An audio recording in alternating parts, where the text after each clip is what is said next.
you beautiful, gorgeous, lovely people in the world out there in here today. Welcome to another episode of Talking Sam. With me today is one of the most prominent rising YouTubers, reactors in the web space today. He is the one, he is the only, he is the Mikey Venture. Mikey, thank you so much for joining me today. How you doing, man? Hey, I'm doing well. Thanks for having me. And that was quite the introduction. So thank you for that. Oh, of course, of course. Anyone who comes to my pod, anyone who comes to my channel, I like to properly introduce them. You are a guest. I like to treat you as such. You are a humble guest. Thank you for uh, gracing us with your presence. Oh, of course. I mean, again, thank you for asking me. So this is a first for me. So I was very excited that someone reached out to me to do something like this. So I'm pumped. No, absolutely, of course. And I always like to talk to YouTubers who started off just like pretty much turn on the camera and reacting to something, and that's kind of like how you started off first, talking about a certain topic and then migrating over to watching, and we'll talk about that in later on. But I first want to talk to you about how you first started off your channel, because while I was doing my research on you and your channel, it kind of was just a couple videos off a band called Every Time I Die, and then Oh, right. I forgot those were there. Yeah. Oh, that's hilarious.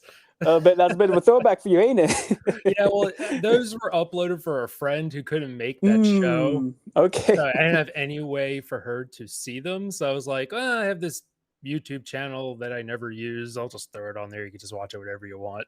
Totally forgot they were there. That's hilarious.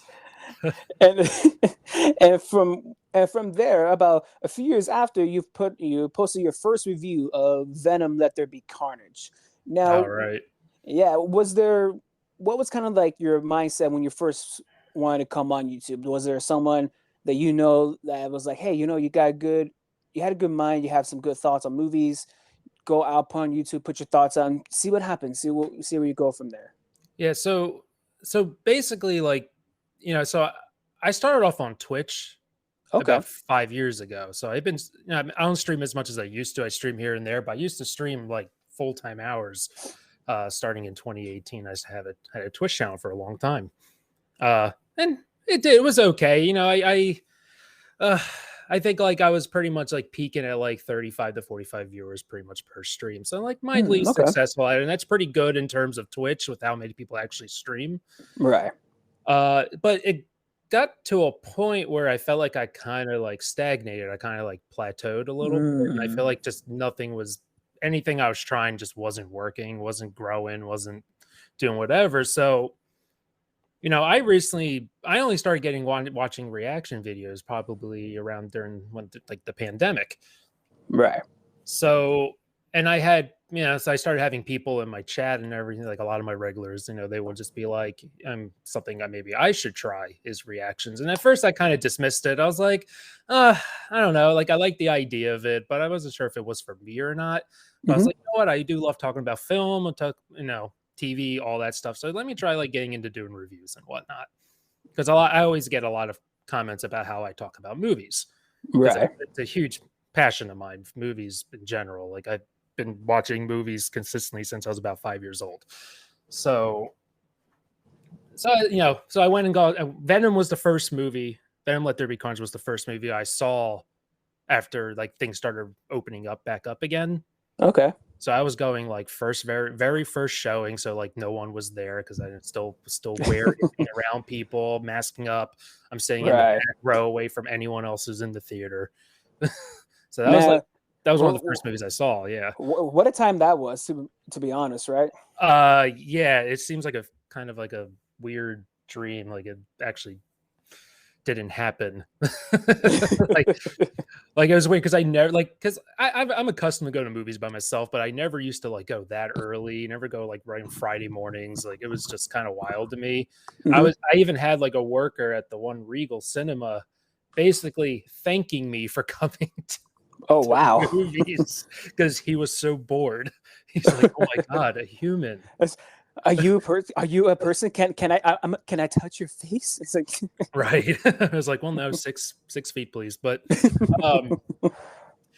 so I went and saw it, and then I was like, you know what, let me just record something. Like I didn't even like write an outline or anything. I kind of just, spitballed it, whatever. And I Hmm. enjoyed doing it. Like, I mean, not a lot, ton of people watched it. I mean, but I was pretty psyched about getting even 10 views on it. So that was kind of something I consistently just was doing with new releases. And I'm just like, well, I'm pretty much available when these movies come out. I'll go see them first thing and I'll post my thoughts on it. And basically, that's how I kind of started doing that. Okay. Now, did you at that time were you having like a sort of day job at the same time while you're also streaming and doing Twitch, or Yeah, what's yeah, the yeah, yeah. I mean, I essentially work full time. okay? So this was all in like my free time. So Mm. there was a period where I was working 40 hours a week and also streaming on Twitch, maybe borderline almost 40 hours a week Oh for wow. a good long time. So I basically was doing two jobs almost. Uh, so yeah. Yeah, what's kind of that like? Because obviously you're working full time, 40 hours a week, but also you garner an audience on Twitch, and you kind of have to cater to them at a point. Mhm. Was that kind of like the tipping point to where you kind of wanted to step away from it because it was taking too much of your time and coming and culminating into everything just coming onto you at once? Yeah, so that kind of hits the nail on the head actually. So but already doing my regular job, you add something like Twitch where it's being live is really the only way you grow a Twitch Right. channel. You actually have to be on. So the second you get any ounce of like success, like it's kind of like it's like a dopamine rush. So you're like, I want to keep being on. So I would work 8 hours and then come home, take like an hour or two to relax, and then I'll stream for like 6 to 8 hours. Oh Uh, wow. yeah, and I was doing that like almost like 4 days a week. Some streams going over. I mean, I've the longest I've streamed is like maybe like 14 hours in one shot. Which Oh is my God. which is funny, which is not long compared to some like mutuals of mine who have done like 48-hour streams. So, but that's what pretty much what I will do. So on top of that, and on top of also trying to maintain like a Discord, like kind of Hmm. keep connected with with your viewers, like it becomes almost like a 24-hour thing, except when you're sleeping. Right. Like, I'll be at work on my break, and I'll be on my phone, like, doing stream stuff, like, social media, like, it's like it got to a point where it was getting quite exhausting, and then you add the frustration of just, like, you're not where you want to be. Right. So I felt trying out YouTube and trying out things I've been always wanting to try, just been too scared to do, felt a little more not as, stressful to me because you don't have to be live. It's all passive. Right. And I kinda like just working at my own leisure. But when you're streaming, you're constantly have to just be alert, pay attention to your chat, playing a game, like, I mostly play games. It was tiring. Like, like, looking back on it, I kinda be like, "What the hell was I doing?" But I don't regret it. I was having a good time, though, I will admit, so. That's all right. That's nice. Nice. Now, when you made that transition from Twitch to YouTube, did you feel were you ever worried about trying to get your viewers migrating over there from Twitch to YouTube, or were you just going in head in, and if you get the followers uh, coming over, that's great. If not, you'll garner and create a new audience.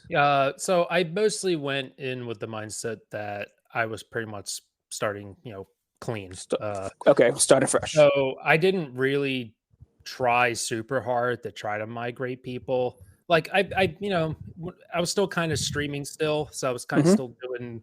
At one point, I was doing all three, but Oh wow. yeah. So try like I would advertise the YouTube channel on my Twitch stream and on my Discord, and like if people wanted to go check out the stuff, they could if they want to. But I wasn't expecting people to because I understand. I mean, they're here for Twitch mostly. Hmm. So I mostly came in with the idea of starting clean and not having a following. So yeah, so that was my mindset going into it. Okay. And while I was going through your channel, I do see a notice. You first started off with a lot of, well, not a lot. Most of your beginning videos were mostly reviews Mhm. of a few movies. Yep. The one we talked about earlier, Venom, the No Time to Die, Scream. Were you looking to just doing movie reviews and then trailer reactions before doing episode reactions? Uh, yeah, so that was mostly it at the time. Like that's Hmm. where as far as my brain allowed me to go, was just kind of do little movie reviews and trailer reactions and whatnot. So like reactions for shows was not on my radar.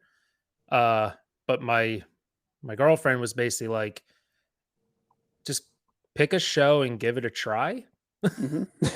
Uh, since you're already doing the trailer thing, you might as well try a show thing. She's like, the reaction thing is really big right now. She's like, you're very good what you do on Twitch in terms of how you commentate. It's all really reactions is commentary, Yeah. basically. I think, like I said, that's how I do reactions. It's mostly a video commentary. But so yeah, so that kind of just I think I did like a trial video with Marvel's What If. I think I did that, right? Yeah, I did that. Yeah, you I'm did. trying to Hmm. think, yeah. I don't even know. I was like, I think I did that as like kind of like a trial run just to see if it was like, but I didn't expect really anyone to watch it. I mostly did it just to see if it was something I enjoyed doing. I didn't know the first thing about how to edit a reaction video. I was still very much in my infancy in editing. So, but I had Hmm. a good time doing it. I had a lot of fun. So I was like, okay, I can get into this. I don't want to do what if, but I want to, you know, but I thought that was a good one because the finale came out around that time. So I was like, Right. I'll just record it. Like I didn't know like how to exactly record a reaction video either.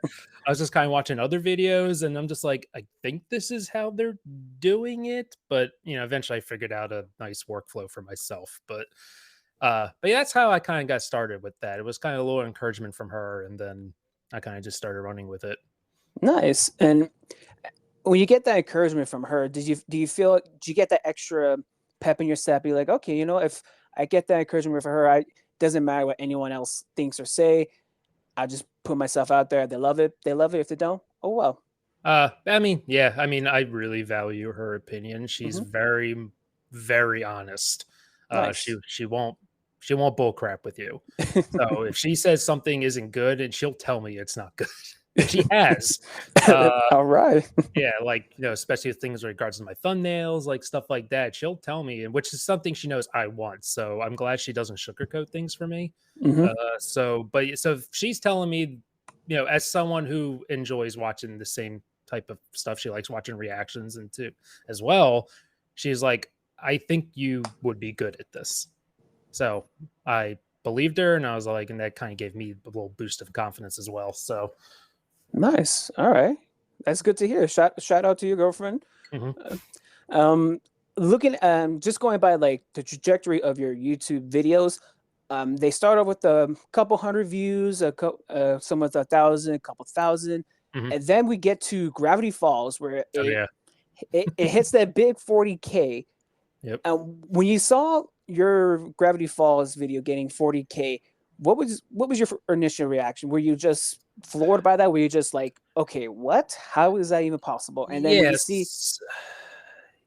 Yeah. So I think I did. I think I think I was doing like Squid Game and Gravity Falls at the same time, yeah, and Squid Game was doing kind of okay. Like I can't remember which one I uploaded technically first, but they were around the same time. And the first Squid Game, I was like, okay, 1,000 views. That's kind of cool. Never thought that would happen. And Gravity Falls happened because a friend of mine who's been telling me to watch it for years and years. Like I think the show is a like just past its 10-year mark last year. yeah. And she just for years tell me like, Mike, I know you will love this. It is your exact type of humor, what you love about shows. So when I was talking to her about the YouTube channel, she's like, "Oh, this would be a good time to watch Gravity Falls." And I'm like, "Oh, that's not a bad idea."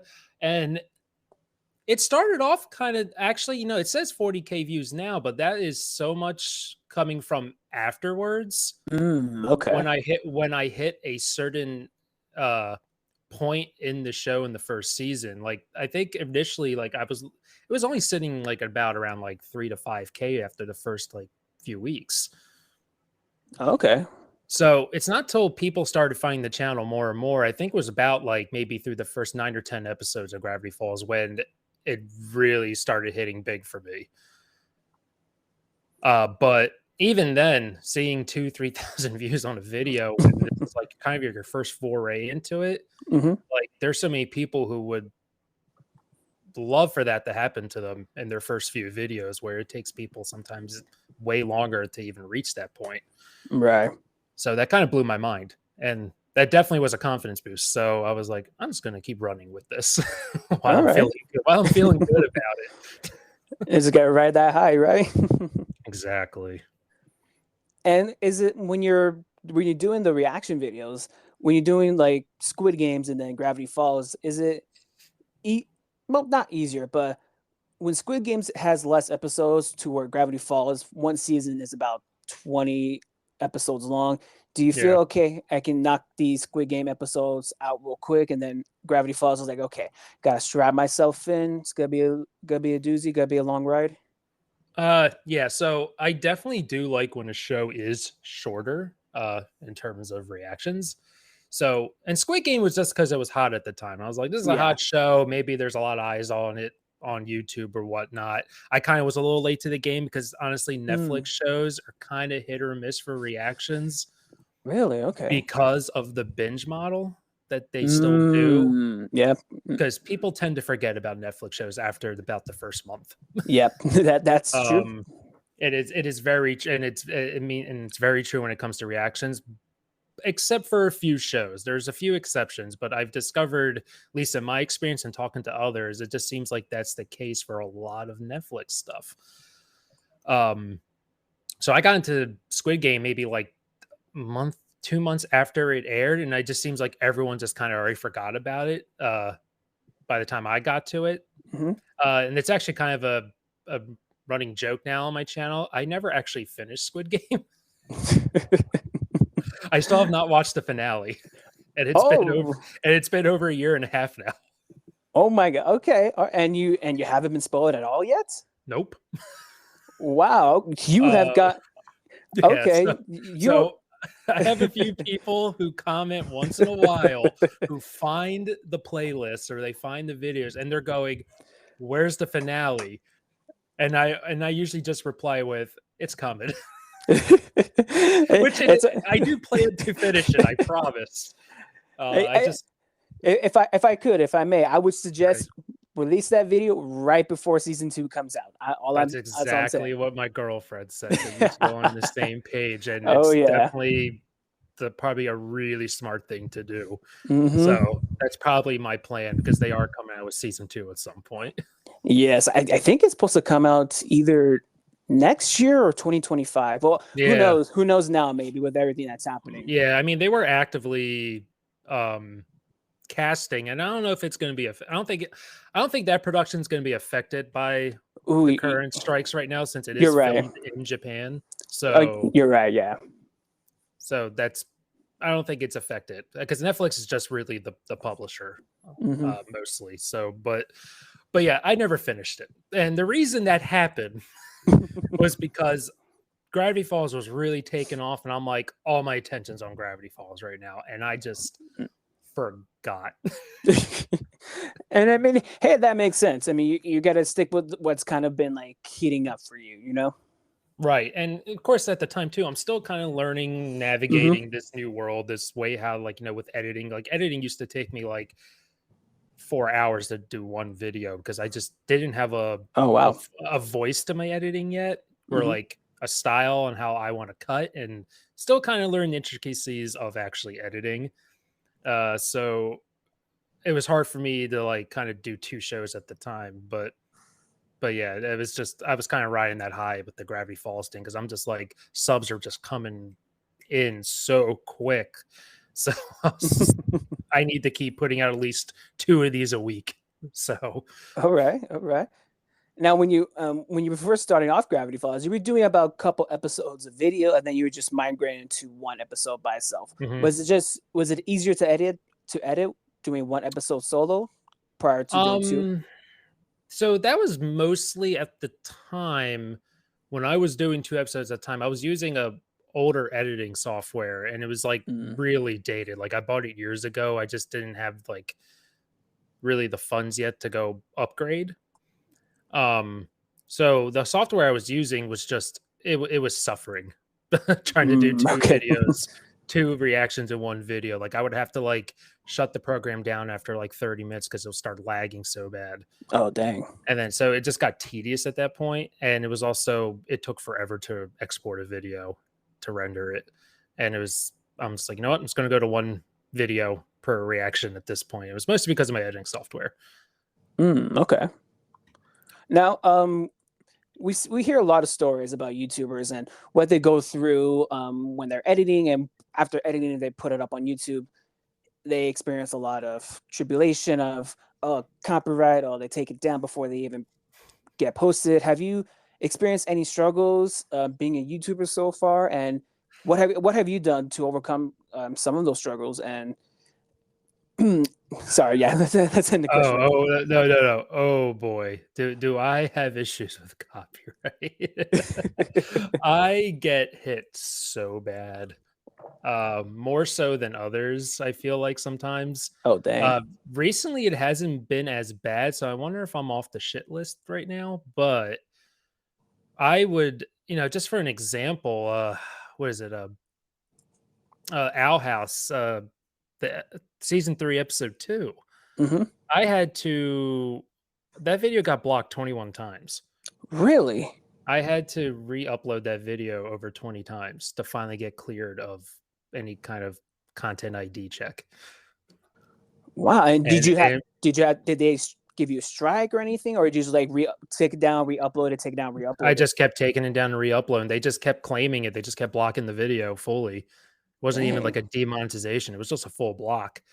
Uh, and so I had to do like a lot of heavy editing on that video. I had to change the opacity of the video. I had to kind of mess with the audio a little bit.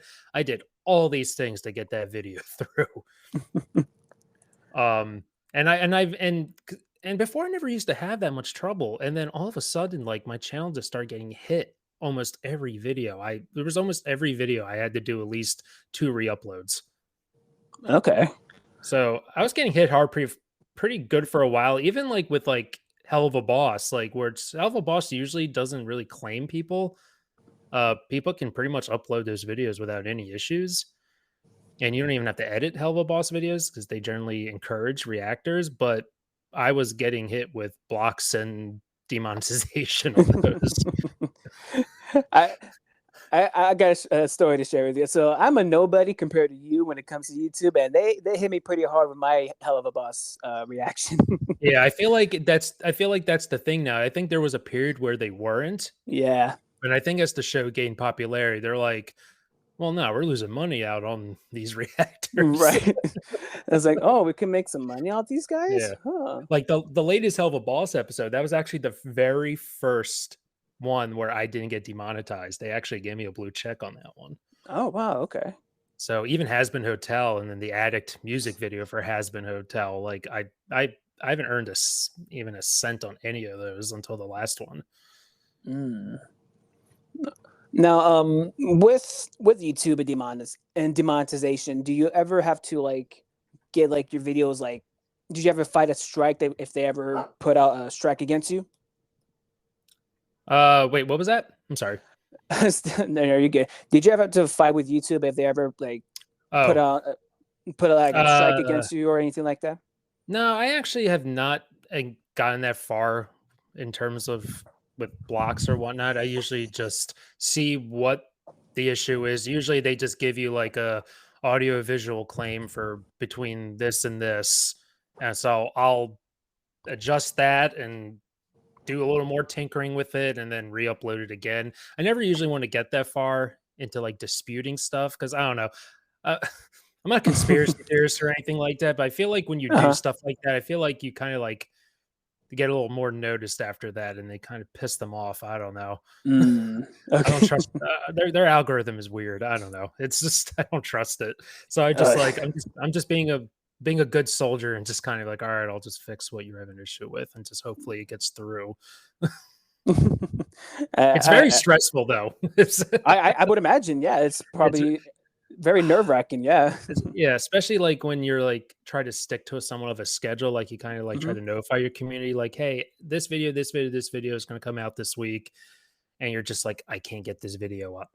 It's like they won't let me, and you start getting stressed about it, and it Right. gets demoralizing when you got to keep editing your video over and over again because you just want to move on and work on another one. But Right. it's holding you up, and it's when you're trying to build a channel, and consistency is always a big thing with YouTube, and you know, and most people understand, but it gets stressful. Like you wish you wouldn't have to deal with it, but honestly, something like reaction videos, especially with like TV shows and movies, you're kind of just you're playing with fire.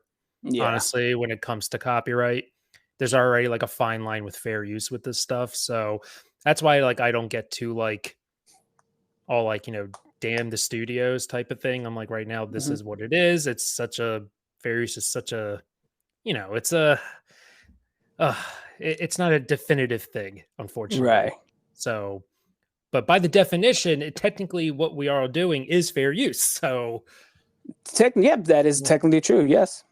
but but YouTube is very strict with their content ID stuff. Unfortunately, their algorithm is very strict sometimes. Yeah. Unfortunately, there's no humans looking at the videos, so That damn AI. mhm. I swear, no one's gonna listen until Ultron takes over and Skynet No. rules everything. I mean, honestly, it seems like that's where we're headed. Even Right. Schwarzenegger said Terminator is becoming real now. Right. And I don't want to spoil anything for if you watch the Mission Impossible movies, but that's one of the big things in the new one, AI. I've heard, yeah. I'm Yeah. very excited to see that movie. Oh, let, That movie looks awesome. let me tell you, man, it is probably the best one that they've put out. Hell yeah, that's what I want Oh to yeah. hear. Oh That's yeah. awesome.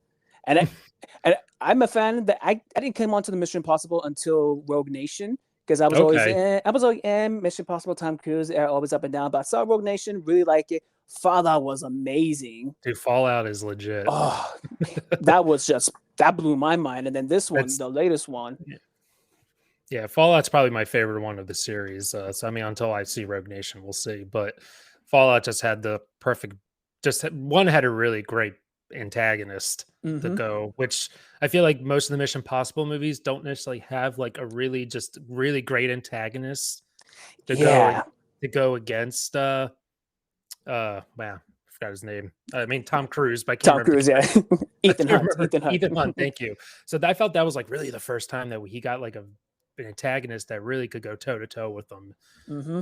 Uh, so like I said, yeah, I'm really excited to see this one. It's been in production. It was in production for so long because of COVID. Yeah. And they just kept hyping up like there's stuff in this you probably have not seen before in an action movie. I mean, it's Tom Cruise, and he's willing to literally risk his life as an Oh yeah. actor for his movies. So I'm Like, glad to hear that you enjoyed it. That's awesome. oh yeah, no, like the stunts they perform in this movie is by far top notch, and Mhm. they do steal one stunt from Fast X, like shot for shot for Oh, it, and really? one certain scene. They do it better. They do it better than them. But yeah, it's like shot for shot scene of a certain chase. But yeah, Okay. yeah, the stunts are amazing. The story is immaculate, and the great thing about these spy movies, the twists and turns, you don't see it coming, and then when you see it happen, you're like, oh my god, Right. it's No, yeah. Yeah, especially the later Mission Impossible yeah. movies are full of those ever since Ghost Protocol. So Hmm. they've just been on another level compared to the first three Mission Impossibles. So Oh yeah, yeah, definitely. uh, Yeah, yeah, definitely. I'm definitely gonna try to make time to see it. There's just so much coming out right now. It's ridiculous. Don't get me started about next week, man. I know next week's big. Oh yeah. It's one So I'm very much looking forward to Oppenheimer. I'm pretty hyped on that one.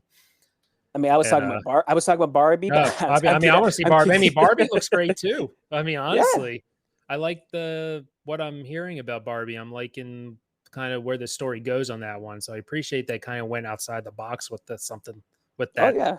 with that. So I'm pretty excited to see that as well, actually. It's a good double header. I think a lot of people were probably thinking of seeing.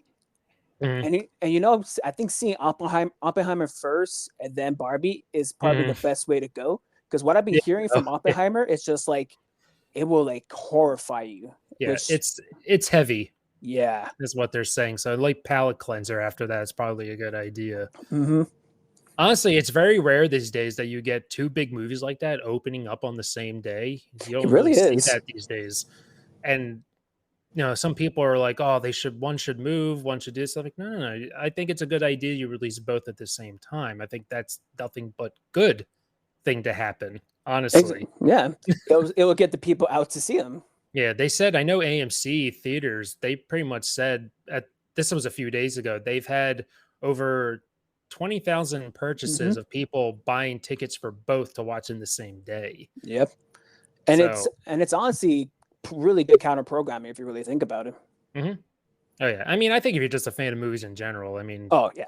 you can't lose having, like you said, two vastly different types of movies Oh yeah. to go see on the same day. And two movies directed by two award-winning directors like Nolan Mhm. and Greta Gerwig. Come on, how can you miss that? Yeah, I like Greta Gerwig too. So I'm Oh, excited. I'm excited the fact that she said that she wants to get into like big budget studio filmmaking. mm-hmm. So I'm kind of excited to see what she can really do. So that's exciting that she's hyped on that because I think she's a really good filmmaker. So, and some people are like, no, they want her to keep making like indie movies and stuff, which is fine. But I mean, if she feels like she can go bigger, then hell, let her. Yeah, I mean, every director goes to that first. They first off in Mhm. indie films like Nolan. He did Prestige way back when, and Yeah, I mean, he even did Memento, yeah, Memento, yeah, Insomnia. So I Insomnia. mean, Yeah, yeah, so I mean, he did Insomnia basically.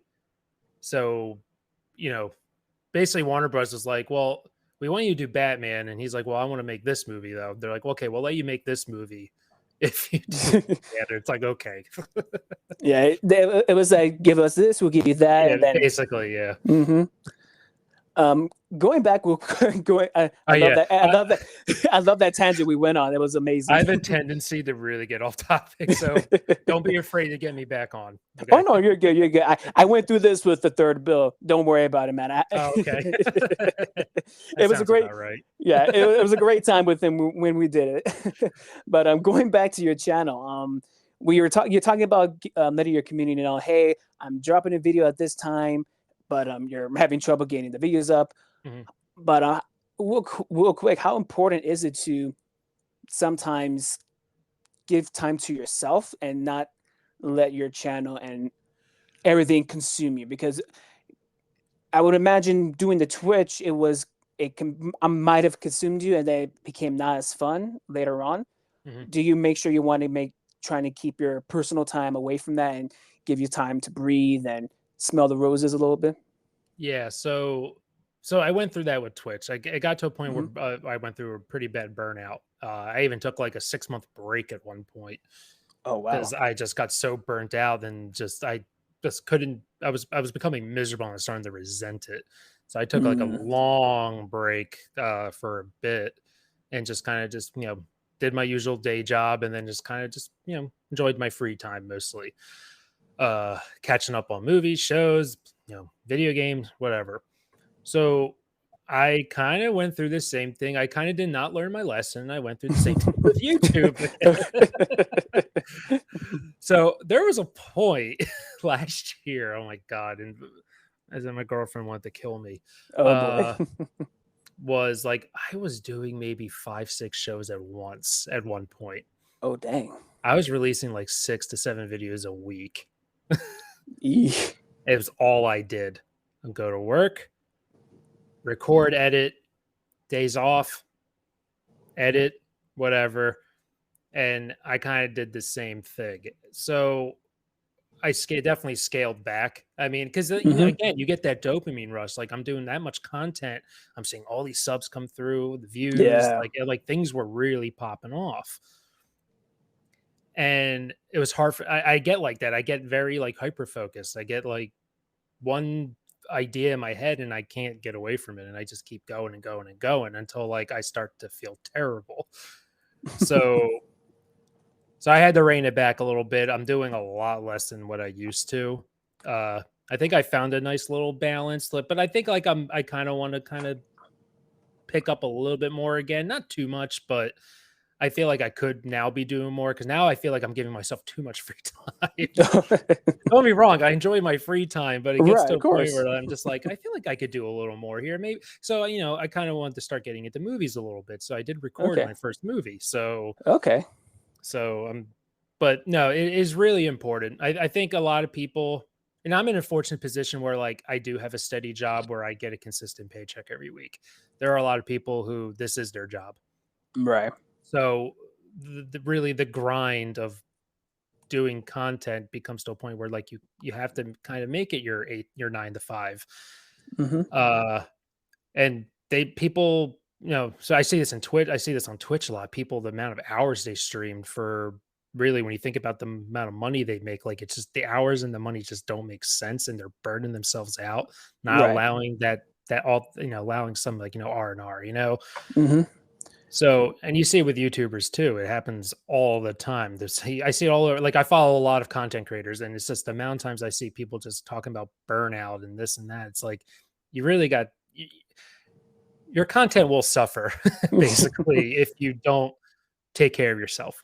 And that's a lesson I got to keep reminding myself. So I've been really good the last 6 months. So I'm hoping to continue that. But no, it's very important. Oh, that's good. I'm glad to hear. I'm glad to hear that you're taking care of yourself, making sure. Because more importantly, above everything else, health is the one and only thing that matters. So I'm glad you saw that. Glad you're seeing that. Yeah, And, appreciate and that. Yeah, yeah, of 100%. course, Yeah. absolutely. Um, on that topic, you mentioned a few seconds ago you did your first movie reaction to Mhm. Nimona. Which Yeah, if you guys haven't seen Nimona, go on Netflix, just watch it. It's a great film. definitely watch it. Absolutely, it It was surprised the hell out of me. me too. It was one I was not expecting to. I was expected to. Okay, I might like this, but I came out loving Yeah. it. Um, what is it like going into editing a movie compared to a show? Is it you have to put a lot more time and effort into that, or have you started that process yet? So I just kind of got into it today, Okay. and I'm going into the mindset. It's definitely a different experience. I mean, I'm already anticipating this being a different experience. I'm not deep into it enough, but Hmm. it, it's different from with a show because a show's told over so many episodes. Yeah. So cutting a show down is not that hard, really. I don't find it that difficult. You know based off your reaction what parts you want to leave in and whatnot. And a show's an episode's such a small, contained little story. Like as long as you got the important parts, it's there. A movie is so much larger, and it's Yeah. obviously three acts, and you want the reaction to flow. So you need for it to make sense. So if you have like a big reaction to something like an hour into the movie, but you cut out something that set up that part, Yeah. you have to really think about that. Like, and that was something I'm already like being mindful of. It's like, well, I know I talk about this and this later on in the movie, but I can't cut this story part out because then I'm gonna bring it up later, and people are gonna be like, well, what the hell is he talking about? Because there are Hmm. people who watch these stuff for the first time through reactions too. Yeah. That's always something I'm mindful of because most of the people watching are people who already watched it, but there are people who like to experience things for the first time through another person's perspective. And I do have quite a bit of regular viewers who will just watch whatever I Whatever you reacted. They put watch out. every video, and they're not. They said they rather just watch it through my reaction rather than watch it themselves. So Okay. So when I first experienced those sort of comments, I'm like, okay, I'm gonna kind of rethink how I do edit my reactions because I want to keep that in mind. That I want it to make sense for people who have not seen it. But I can already tell that, like I said, it's my first time editing a movie. I think it's going to take me a bit of time to really kind of like navigate it, I think. Hmm. So we'll see how it goes. I'm curious because normally I can normally it takes me barely an hour to edit a reaction video for a show. Hmm. So I'm curious. Movie won't translate to that. It's probably going to take me longer than that. It's not going to be like, well, if a 20-minute episode takes me this amount of time, then an hour and 30-minute movie should only take me 3 hours. Now it's probably not going to be like that. So Mm. You yeah, got, yeah, you got to buy a little more coffee in the morning, huh? yeah. I just think it's a I think it's just a different kind of beast when it comes to editing. Right. So, and also not to make it overly long either. Hmm. It's so hard to cut things out because there's so much good stuff and a lot of stuff we watch. Yeah. It's hard. It's hard to cut out certain things. I hate it. Especially for the parts that fans or your viewers are just gonna love. It's just like, Yeah. I gotta leave that part in, but if I leave that part in, another scene suffers. The amount of times I've had some stuff in shows with music getting Mm. claimed in such integral, like such important parts of an episode. It's like, you gotta be kidding me. Like, oh my God. It happened to me in Squid Game. Oh With the man. one episode 6, where that was like the big video for Oh people. yeah. Yeah, in terms of reactions, and the whole song, like the 3 minutes during all Yep. the stuff that's going on, all got muted. I was very upset about that. I was very upset. um, when you're talking about like making the videos and getting upset and everything like that in between, and do you reach out to other YouTubers and just get their opinions, their experiences, and trying to get like try to talk to someone who's going through what you're going through with their channel or anything like that? Have you reached out to any others, and have you collaborated with any others? Oh yeah, 100%. I mean, Mm. just in this space alone, YouTube and Twitch, I think one of the best resources you could have is other creators Mm. to Okay. kind of bounce ideas off, or just to kind of just vent to, or just kind of talk about things with. Like I am in like a small Discord with some other YouTubers, and it's basically that's what it is. Like just kind of we kind of update each other on like what's working, what's not working. Like, hey, this show will be good for your channel. Like, hey, there's this movie's coming out, like Lackadaisy, that Oh, that one okay. Yeah. internet show that came out. Yeah. Hmm. Um, I found that out from We Last Reacts. Okay. She caught wind of it. She's like, hey, this looks like this could be like kind of like another Hell of a Boss has been hotel type situation. It's an Hmm. internet, it's an internet show. There's a pilot coming out. Like this might be good for our channels. So we all went and did it, and it ended up being the right move. Like it actually the pilot blew up. Nice. So it was a good one to react. So like, yeah, so it's nice having that kind of that group of people to kind of like go do that with. If people, if we're having issues with copyright issues, we, others will, we all share kind of like what we do to try to get past that. Hmm. Uh, like I have like different strategies on how to kind of like, beat the copyright check and all that. So like, I share what I do, everyone else shares. So it's really cool when you can kind of group up with people. So I mean, if you are a YouTuber, I mean, definitely trying to find a group of people to kind of friend up with. It definitely helps. All right, nice. And a quick shout out to Moscow for that assist. Yeah, Ho- honestly, yeah. we gave her kudos for that. Like, good call. Hope she's doing okay, and she had some health scare recently. She said she posted she's doing better now. Hope that she's progressing better. Yeah, I saw that. Yeah, I know she was going through a really hard time. So Yeah. it sounds like things are kind of looking up now, which is good. And now, when you guys see new pilots of YouTube shows, and do you see when someone mentions that to one another, do you think, ooh, do you think that can boost us? Do you look at all of them, or do you look at very specific ones? So I usually count on others to find them. I'm bad at noticing these things. I didn't even know like there was really popular like animation shows that were specifically on YouTube Mm, until Has Been Hotel. yeah. Like I was getting recommended to, in comments for like 4 or 5 months of people going to watch Hazbin Hotel, and I took like one glance at it, and I'm like, oh, this looks stupid. I don't want to watch this. And then and then just kept getting brought up again and again and again. And I finally take another look at it. I show my girlfriend. I'm like, what do you think? She's like, well, it looks really popular. We searched Hazbin Hotel reactions on YouTube, and like every video I saw, people just blowing up in views on it. And I'm like, well, I guess I should just do it. I'll give it a chance. End up loving it. So I mean, Mm. it, I mean, case of judging a book by its cover. So but I'm glad I watched it. So, but I didn't even know those were a thing. And then obviously, then everyone's like, well, there's another series that Viv does. It's called Hell of a Boss, takes place in the same universe. So I did all those too. I was like, okay, there's something to these YouTube shows. I feel like are kind of sometimes more popular than studio shows. Because I think just a lot of these shows are on YouTube, but more people are on. I think a lot more people are on YouTube more than they are on like Netflix or Yeah, Disney Max and stuff Plus. like that, Disney Yeah. Plus and all that. I mean, so besides that, I also did Murder Drones, and that one's been really good for me. That's a super popular show. Yeah. And then there was Lackadaisy. So I mean, like I haven't heard or found anything else coming up that could be popular. So I mean, I'm always on the lookout now. I try my best to keep it, pay attention. But I'm usually trusting of others to kind of notice these things over me.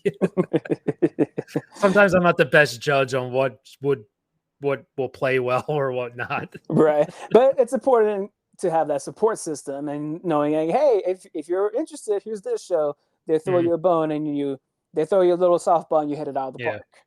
I mean, honestly, and I think collaboration and working together goes really a long way. You help each other, you all benefit. Yeah. I don't look at any of this as a competition. So I mean, we all try to help each other, which I think is really important. Exactly. And real quick, when you see when you're doing your reactions to shows like Amphibia, Gravity Falls, The Owl House, and you see the fans of those shows just reacting positively towards your videos, how's that feeling like? Because you're going in blind, you having no knowledge or anything like that prior from the very first episode, then slowly and surely learning more, and then from there the fans just attach themselves to you as well as others. Is that like another dopamine added onto you? Just like, okay, that's another nice boost to the system. Oh yeah, definitely. It's kind of wild to see like people say like they're a fan of what you are doing, and when with reactions, stuff like reactions, it's really you and your personality that people tend to attach themselves to. So when people are really like really vibing with what you're doing, they're basically like saying like I'm enjoying you. And that's always really good feeling, honestly. And it's something I've always like, with my years doing Twitch, like the amount of people just like who just keep coming back because they just liked hanging out with me. And that was always just a really good feeling. And that's kind of how I go about reactions. I kind of just want to give people like a place, like give them that like kind of that feeling of like you're kind of just like you're sitting there with me and watching along with me. And I'm just kind of just interrupting everything and just talking over the whole thing. So which I have a few people here and there always saying I talk too much. I'm like, well, that ain't going to change. So, because I don't know how to not talk a lot. So I get excited. So I need to talk about everything. Right. I think that's an added benefit because you're just adding your 2 cents. You're just, Yeah. And I mean, it's just a lot of fun when you get to like certain moments in those shows that are considered really big moments by the fandom. And I know, like, I mean, your reaction is your reaction. Like, I try to be as genuine as possible. But, like, when people get excited that you react the way they expected you to, it's a lot of fun. But sometimes you don't react the way they expect you to, and they kind of get annoyed at you. But, I mean, like, I'm not going to be fake. So, right. But, like, Amphibia had a really cool episode in season 2. I won't say what it is, because I don't want to spoil for anyone. Right. case they're listening, they're watching through the show. But there is a specific moment in season 2 that did not get spoiled for me at all, and I had like an absolute freak out when I saw it, and just seeing the live chat during the premiere just explode with this. How many people were so happy that I got Oh man. so excited for that. It was really cool. It was again, it's really cool just to just see people just be genuinely enjoy what you do. That's awesome to hear. And I think I have an idea of what episode you're talking about. I have Yeah, a pretty you might. I have a pretty good idea. I won't say nothing if you guys have not seen it. Please go watch Amphibia. It's on Disney Plus. Go support those Oh, creators on there. amazing show. Absolutely. And let's be real here. We're both grown adults, man. Why do Mhm. you think shows like Amphibia, like Owl House, why do you think shows like that is reaching to us, to an older audience? Obviously, it is made for kids. It does have that younger audience, but why do you think shows like that has that reach to an older Oh, generation like us? so well, Especially for males, you know. yeah. So I mean, I've said it in my reactions too, with regards to those, especially those 3 specific Disney shows. Hmm. There are things in those shows that are, in terms of the themes, are very adult. They're very like mature themes. Like they Yeah. deal with like there's some stuff that deal with loss, like in Our House with like Luce, and there's stuff with Luce and her father and stuff like that, and dealing with loss. And there's a lot of mental health things tackled in these shows. So there are things in there that adults can latch onto on top of all the stuff that's geared towards kids. But I don't know. I mean, I think their shows are actually like it surprised me how sophisticated they actually were with their storytelling. Like, just think of Owl House in regards to the villain of that show, like in Yeah. the metaphors and the parallels to what happens in our actual that has happened in our actual human history. I mean, Hmm. that's some deep cut stuff right there Oh, that definitely. will go over so many kids' heads. But if they decide to revisit that show in the future when they get older, it's gonna be like watching a whole different show. It's gonna Oh be yeah. in a whole totally different light. And I'm just like I was like amazed by that. I was all like growing up. I mean, I'm getting towards my late 30s. The shows I watched growing up would have never tackled things like this Oh, yeah. ever. I can only imagine the shows back in the day trying to do anything like this. The only show I could imagine, maybe Avatar, Mhm. maybe, but any other show, Yeah. I couldn't. I mean, because when I was growing up, I was watching stuff on Nickelodeon. Like I had like Yeah. Doug, Hey Arnold, like Mm, and then sometimes those shows tackled like kind of real life things like that, but they just that wasn't the landscape then. They weren't right. trying to ruffle feathers. They weren't trying to tackle things like that. They had really Hmm. no interest of gearing their shows towards a more adult audience. It was a certain age group, and that's all they were worried about. Yeah. But Not talk about real life issues. yeah, they just weren't really tackling things like that. There were some shows that would, but a lot of the ones I grew up watching, like, definitely did not. And I even mentioned that with like shows like with stuff like with Owl House, with like Shira and stuff like that that are very like have a lot of like LGBT you know Q representation in those shows. Hmm.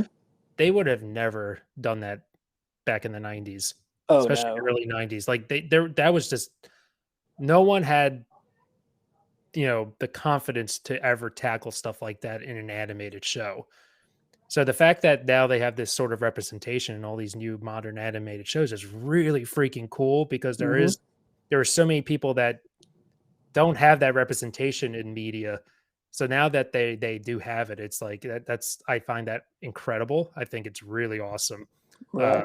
I love seeing it. So I mean, Yeah. it's I don't And know, like the really. fact that Disney has a show like Owl House where they have you know, 2 characters, you know, engage in like, a bi and lesbian relationship. I mean, Hmm. what? Disney did that?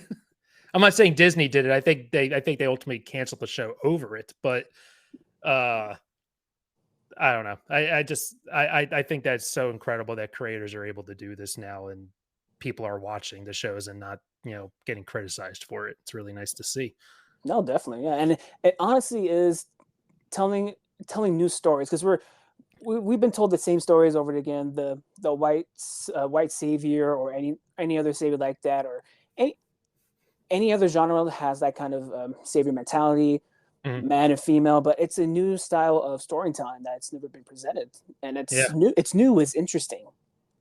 Yeah. No, I mean, it's really cool. Again, you're having protagonists stuff too, Luz, who's, Spanish, Mm-hmm. and on Afro Amphibious. American, yeah. Yeah. I mean, it's, again, you didn't really, it was never like that. It never was. And I love it. It's so cool to see, especially when I see like friends of mine who, especially my age, same thing growing up, who have never had things like this, who never had that kind of representation. And now they do. They're like they're my age and they're getting they're like kids again. They're so excited that they can actually show their kids like Yep. someone that they can relate to in these shows. I mean, it's definitely groundbreaking stuff, honestly. And that's why I loved like Amphibia and Owl House so much. I just thought it was just it felt fresh. It was really cool. Yeah, and it's not forced. It feels so Mm. natural. It feels so right. Oh yeah, the storytelling is Mm-hmm. very good. It's It's very very good. it's very smart, and Yes. it really reminds me of a quote Mark Hamill said a long time ago when he was talking about Avatar, when they were talking about writing the show. He was saying the show is too smart for its own good. I And love that. That's great. right, yeah, coming from him, from Yeah. the people he worked with way back when he was starting out, and it just feels like we have gone smarter storytelling wise, and we've just evolved with that. Oh yeah, I agree with that 100%. I mean, these shows are just so much more sophisticated, I feel Yes. like even like something like right now I'm watching Kipo Mm, in Age of Wonder Beast. Like I'm floored with the storytelling in that show. I mean, yeah, it's I still need to catch up on that one. oh, it's so good. I'm like I'm so impressed with it. And it's another one of those cases where it was on Netflix, came out during the pandemic, and they threw Mm. all the episodes up in 1 year. And it seems like people just completely missed it. Like there's so many people are like find my reactions, they're like, "Oh, I never even heard of this. What is this?" And then they become fans through my videos and they go and binge it. Uh and which is a shame because it's really that good. So yeah, I highly suggest you get on that one. I will definitely will, and you know what? Maybe I will save that for my channel. Yeah, there you go. Mm, I highly yeah. recommend it. It's a I, fun show. It's definitely it's one of those shows that are very easy to react to because of how okay. much fun it is, and there's just Nice. so much story to like dissect and chew on. Oh, Mm, those are the best type of shows to react to. nice. Okay, I'm definitely gonna put that in my docket. Um, real quick, I want to ask this question: when you see when you see the channel growing and at such a fast capacity, do you try to probably trying to keep up with that pace when it comes to the content? Because you said earlier you were putting out 6 to 7 at a time, or do you Mhm. try to maybe again try to take that deep breath, take a step back, and just like, whew. Yeah, I think you can get kind of stuck in that trap when you see things taking off and you're thinking just more is Mm-hmm. the answer, and sometimes that's not the case. I mean, sometimes quantity over quality is not the right move. So my idea, like my thought process going to uploading so many videos, like the shows I was doing were all mostly vastly different from each other, Right. minus Owl House and Amphibia. But like I was doing like What We Do in the Shadows at that point, which I'm a Mm. big fan of that show. It actually comes back tonight. Actually, it's actually on right now, I think. Oh Uh, my! I'm keeping you from that. Jesus, I'm such an Oh idiot. no, no, you're not. Because I'm still going back and forth if I want to react to season 5 uh, because it's getting to the point where it's like I don't know if I have time to work on this show, right. unfortunately. So I'm trying to I'm trying to figure that out. But I was also doing Harley Quinn season 3, Mm. which that's coming back at the end of the month, which I will be Yes, it doing on my is. channel again. So I'm very excited. What else was coming out? Like Cuphead show. So I was doing like all these vastly different type of Yeah, shows. I'm just you like, you got know what? I'm trying to Legends of tap Ak in. Machina. yeah, Vox Machina was another one. I was trying to like tap into just so many different types of audiences to find the channel, Hmm. because when you're doing the same type of kind of show for a while, so if I'm just doing things like Owl House and Amphibia, you're only kind of you're kind of You tapping into, yeah, pigeonhole it in the corner. you're only speaking to a certain group of people at that Right. point that are Okay. going to find your channel, and that was my idea. Like I need to tap into everything. Mm. So, but again, it got to a point of burnout. I'm like, I can't keep up with this. There's too many shows. There's too much good television. And we are spoiled in a really good age of television. Oh yeah, we are. We'll cool. We'll kind of wrap this up on the question side. For on your about your channel, where do you Okay. see it going in the future? Do you have like any specific goals you want to reach in the near future? And do you have like any? Is there any special plans you have in store for yourself or your audience that you want to share, or you want to keep that for yourself? Keep it hush hush for now. Yeah, so in terms of like goals, like I don't know, I never really have like kind of like statistical goals. Like I don't have Hmm. viewership goals, I don't have sub goals really.